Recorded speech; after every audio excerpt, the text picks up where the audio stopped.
안녕하세요. 주인장입니다. 최근 영상을 만들며 멤버들의 다시 보기 영상을 보니까 저도 근력이 차올라서 주체할 수 없게 됐습니다. 그래서 발산 좀 할 겸 오늘은 살짝 티어표 만드는 느낌으로 스텔라이브 멤버들의 전투력 순위를 매겨보겠습니다. 선정 기준은 공식 RP를 기반으로 하되 방송에서 보여준 모습과 저의 약간의 상상력을 더해서 1대1로 전투를 했을 때 누가 이길 것인가에 초점을 맞췄습니다. 본 영상은 망상이 90%인 사실상 제 차력쇼이기 때문에 재미로만 봐주시기 바랍니다. 만약 반박하고 싶은 욕구를 참을 수 없다면 댓글에 적어주시면 제가 진지하게 토론해드리겠습니다. 그럼 바로 가봅시다. 전투력 꼴등은 바로 아오쿠모린입니다. 린은 설정상 평범한 전직 지하 아이돌입니다. 그렇기에 전투에서 두각을 드러낼 만한 부분이 악수의 악지팬 쫓아내기 권법 정도밖에 없습니다. 물고기로 폴리모프할 수 있다는 건 꽤 유니크한 능력이지만 그게 딱히 뭐 싸우는데 도움이 될 것 같진 않습니다. 그나마 롤러스케이트 타고 빗자루로 카이팅 정도는 해볼 수 있겠는데 롤러 타고 공중에서 트리플 악셀 휠드 도는 정도의 개고수가 아닌 이상 그렇게 강할 것 같진 않아서 꼴등에 선정했습니다. 다만 주의해야 할 점이 평소에는 이렇게 허점 요치의 모습을 보여주지만 양력 4월 1일이 되면 가오쿠모린이라는 규격의 존재가 되기 때문에 이 시기를 조심하도록 합시다. 10은 시라유키 히나입니다. 히나도 일단 설정상 평범한 인간이며 자연생성 에어백을 제외한 마땅한 무기도 없기 때문에 전투적 이점이 제로에 가깝습니다. 그러나 여고생의 전투력은 3분의 1 전차라는 격언에 의거 지금까지 방송에서 보여준 모습과 본인의 주장에 의하면 죽음을 각오한 히나는 말레이곰까지는 1대1로 이길 수 있는 것으로 보이기 때문에 린까진 이길만 하다고 판단해 10위에 선정하였습니다. 9위는 네네코마시로입니다. 시로는 설정상 고양이 외계인인데 고양이는 인간의 7에서 9배의 동체 시력을 보유하고 있으며 애초에 육식이라 기본적인 전투 센스 또한 갖추고 있습니다. 또한 시로의 고유 기술로 초인적인 성대를 기반으로 한 포금파가 사용 가능한데 고양이는 노말 타입이라는 전통에 따라 위력 140짜리 특수기를 자석으로 난사 가능합니다. 하지만 히나, 리제, 리코는 바위 타입이라 포금파를 반감하니 주의가 필요합니다. 그래도 고양이의 전투신경을 발휘하면 히나까지는 이길 것 같은데 이 윗순위부터 너무 강해져서 우주선이 버스터콜이라도 쏴주지 않는 이상 9위가 한계라고 생각됩니다. 8위는 하나코나나입니다. 나나는 인간이긴 하지만 전직 비밀 요원이며 쇼츠를 보면 잠입뿐만 아니라 암살 등의 임무도 맡은 것으로 보이기 때문에 전투적 센스가 뛰어날 것으로 생각됩니다.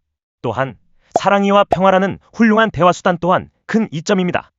그렇기에 히나, 린, 시로와 하늘이 내려준 방탄복이라는 유전적 격차가 있음에도 그냥 뒤로 돌아서 사랑이 몇 발 쏴주면 갑작스런 납섭취로 인한 급성 철분 중독을 선물할 수 있습니다.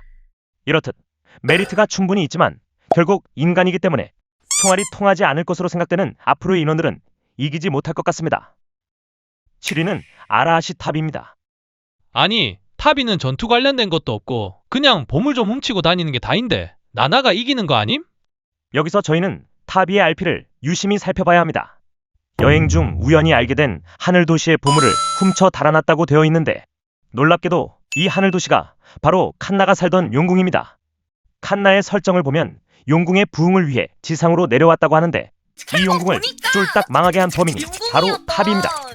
즉 타비는 단신으로 용궁에 쳐들어가서 용궁이 재정적 위기를 겪을 정도로 보물을 싹 다 털고 그걸 들키지도 않고 멀쩡하게 살아 돌아온 겁니다.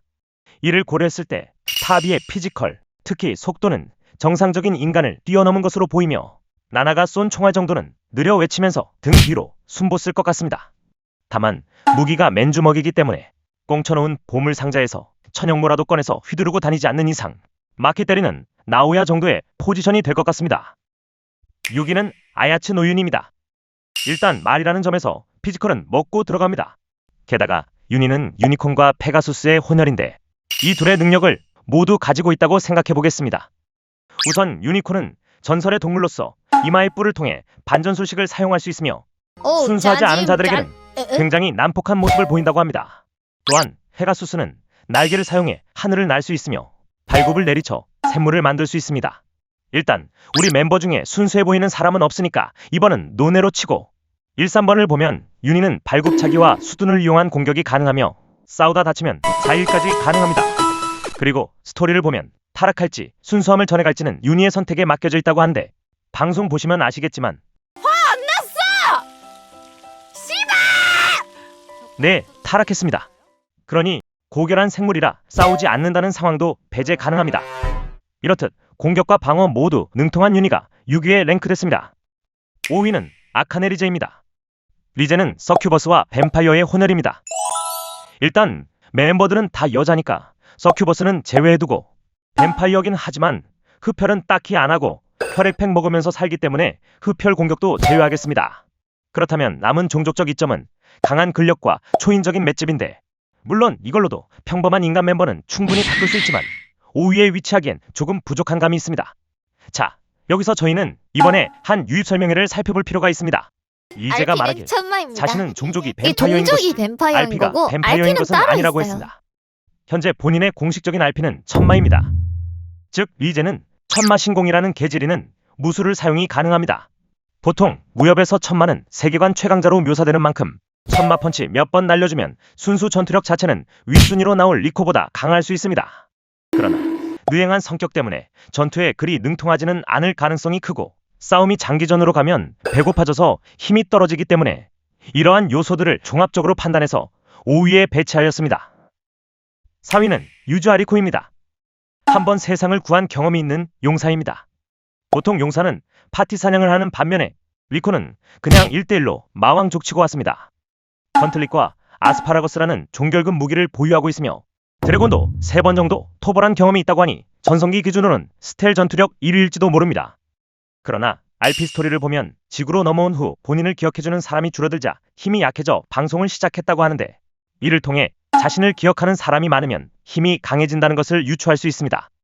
현재 리코의 구독자 수는 편집일 기준 18만 정도인데, 리코가 있던 이 세계가 진격거 세계관 수준의 깡촌이 아닌 이상 리코를 기억하던 사람이 적어도 20만은 넘었을 것입니다. 즉 현재 리코의 힘은 전성기에 미치지 못할 것으로 추측되며, 리코가 겁나게 유명해져서 구독자 수가 미스터 정유자급이 되는 게 아니면 드래곤과 신을 이기는 어려울 것 같습니다. 3위는 사키안의 후야입니다. 후야는 외모로 미루어 보아 전형적인 서양 드래곤으로 보입니다. 우선 초기의 드래곤은 도끼를 내뿜어 주변을 도관계로 자욱하게 만든 후 이빨과 발톱을 사용해 공격하는 등 6탄전의 면모가 두드려졌습니다.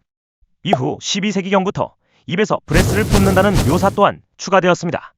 또한 서양 용은 날개가 달려있는데 생물학적으로 날개는 또 하나의 팔로 취급됩니다. 다시 말해 후야는 팔이 4개라는 건데, 이는 주술적으로 엄청난 이점입니다.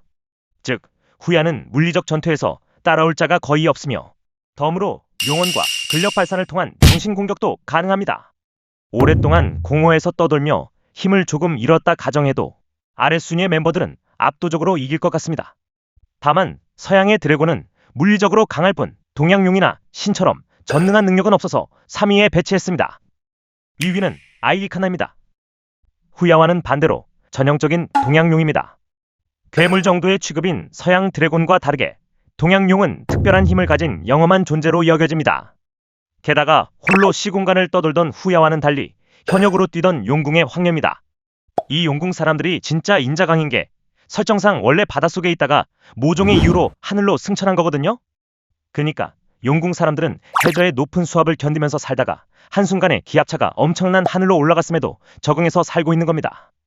그러니 칸나의 전투력은 최상급일 것으로 보이며, 성격 또한 딱히 영린을 건들지 않아도 평소부터 난폭하기 때문에 전투로는 맞댈 만한 상대가 없을 것 같습니다. 평범한 동양용과는 다르게 브레스도 뿜을 수 있으니 같은 용인 후야와 비교해도 더 강할 듯하네요. 1위는 텐코시부키입니다. 여우신입니다. 평소에도 사나운 모습을 보여주며 캥캥이라는 무시무시한 형태도 갖추고 있습니다. 물론 부키가 최강인 이유가 너무 귀여워서 상대가 져주기 때문이 아닙니다. 일반적인 대중매체에서의 신, 특히 부키 같은 일본풍의 신은 신도와 공약물이 많아질수록 강해집니다.